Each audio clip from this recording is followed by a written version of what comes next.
Tim SAR gabungan bersama warga mengevakuasi jenazah 3 korban longsor di Desa Pekon, Kecamatan Penggawa, Kabupaten Pesisir Barat Lampung. Korban merupakan satu keluarga yang merupakan pasangan suami istri dan anak. Saat kejadian longsor, korban diduga tengah tertidur di dalam rumah. Jenazah korban ditemukan setelah 4 jam melaksanakan pencarian dengan alat seadanya. Oleh keluarga, ketiga jenazah korban longsor segera dimakamkan di Pekon Rawas, Kecamatan Pesisir Tengah.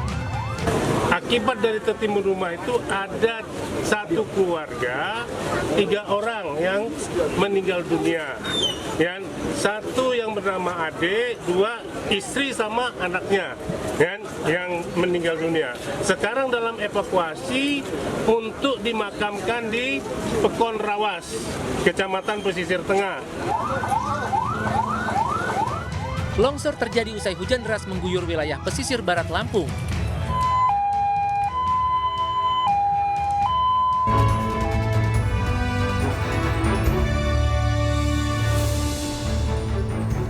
Selamat sore, kita berjumpa kembali di iNewsroom, ruang memperbaharui informasi yang aktual dan komprehensif. Saya Abraham Silaban.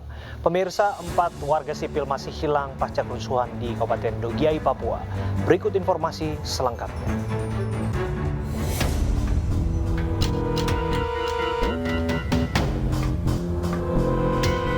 Pasca kerusuhan, situasi Kabupaten Dogia, Provinsi Papua berangsur kondusif.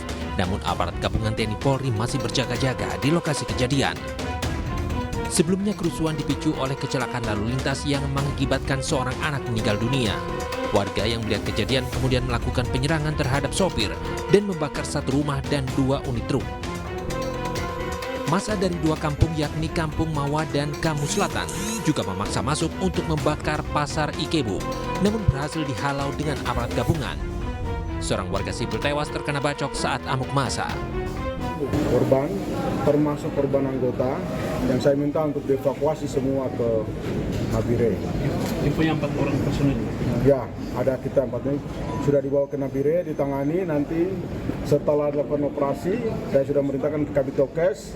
Kalau nanti sudah bisa dievak ke Jayapura, karena ini anggota kita evak ke Jayapura. Nanti juga kalau itu ada bintara remaja yang karena kami kalau salah 2 itu bintara remaja. Aparat gabungan TNI Polri tengah berupaya melakukan penyisiran untuk mencari keberadaan 5 warga sipil yang hilang.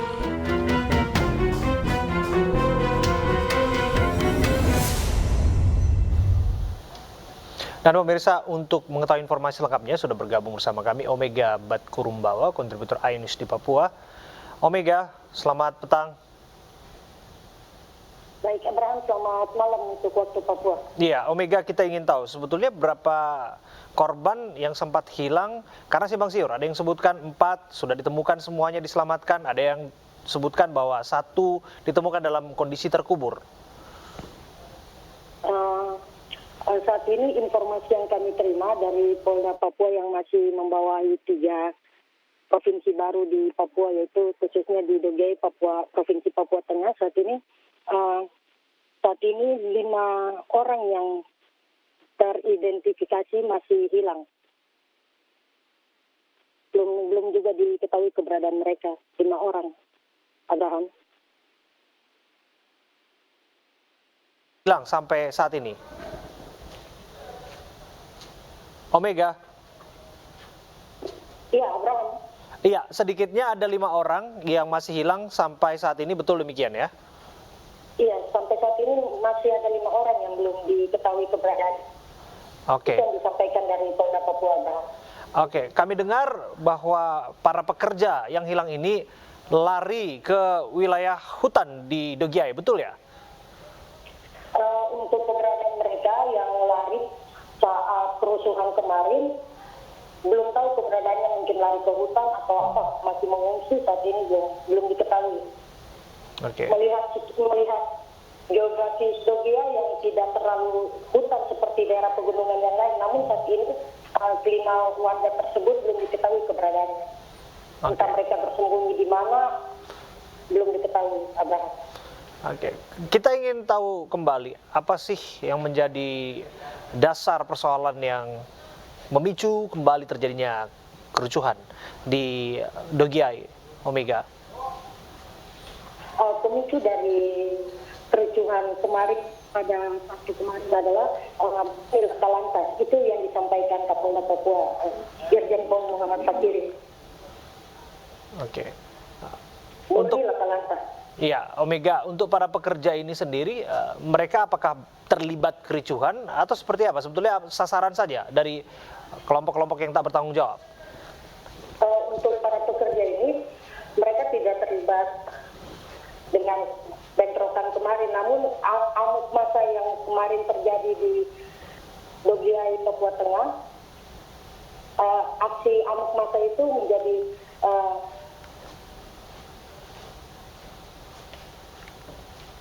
Omega.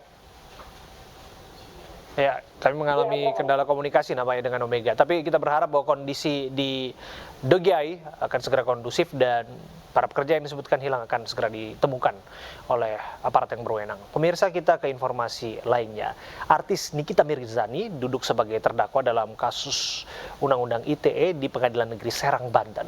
Nikita didakwa menghina pengusaha Dito Mahendra dengan mengunggah foto mantan suaminya itu di media sosial.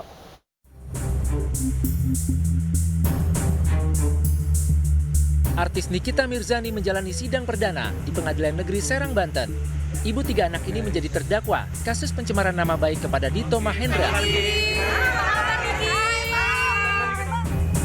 Dalam dakwaannya, jaksa penuntut umum mengungkap sejumlah unggahan Nikita Mirzani di media sosial yang dinilai menghina pengusaha muda tersebut. Di antaranya, Nikita Mirzani menyebut Dito Mahendra melakukan penganiayaan terhadap seorang security, namun tidak ditindak secara hukum. Takjub.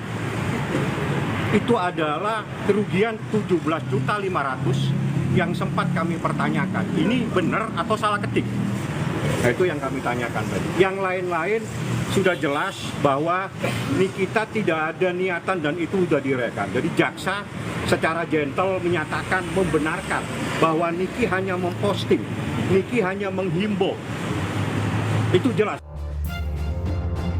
Selama menunggu masa persidangan, Nikita Mirzani ditahan di rutan kelas 2B, Serang. Dalam sidang selanjutnya, hakim mengagendakan Nikita Mirzani untuk menyampaikan eksepsinya. Gimana rasanya dibaca tuntutan? Ada keberatan nggak?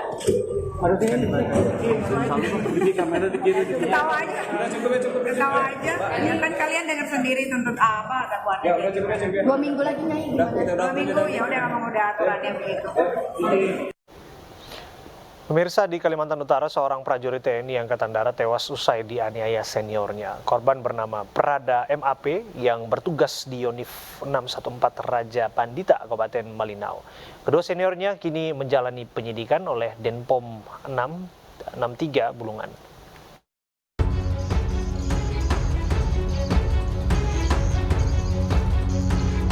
Seorang anggota TNI Yonif 614 Kabupaten Malinau, Kalimantan Utara bernama Prada MAP tewas usai dianiaya 2 seniornya.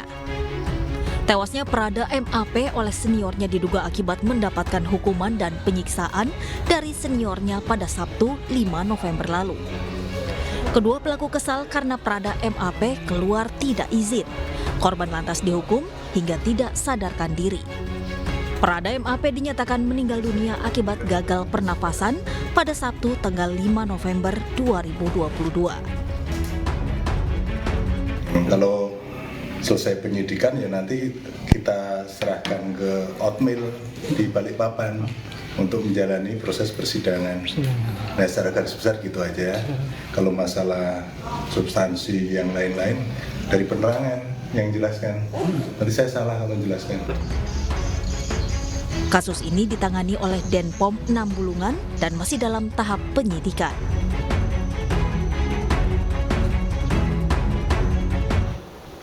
Tragedi Kanjuruhan Malang yang menewaskan sedikitnya 135 orang menyisakan bekas yang mendalam bagi masyarakat. Hasil survei terbaru menyatakan lebih dari 60% masyarakat setuju Ketua Umum PSSI Muhammad Iriawan alias Iwan Bule mundur dari jabatannya. Pemirsa, Direktur Eksekutif Indikator Politik Indonesia, Burhanuddin Muftadi, mengatakan survei dilakukan pada 30 Oktober hingga 5 November lalu. Salah satu rekomendasi sebanyak 60,2% responden setuju dengan rekomendasi TGIPF agar Ketua Umum PSSI Muhammad Iriawan atau Iwan Bule dan jajarannya mundur sebagai pertanggungjawaban moral atas tragedi Kanjuruhan. Sementara yang tidak setuju Ketua Umum PSSI mundur hanya 18,3%. Mengundurkan diri. Pemirsa, kematian satu keluarga di Kalideres masih menjadi misteri. Polisi menemukan bekas makanan dan struk belanja saat olah TKP. Informasinya saat lagi untuk Anda.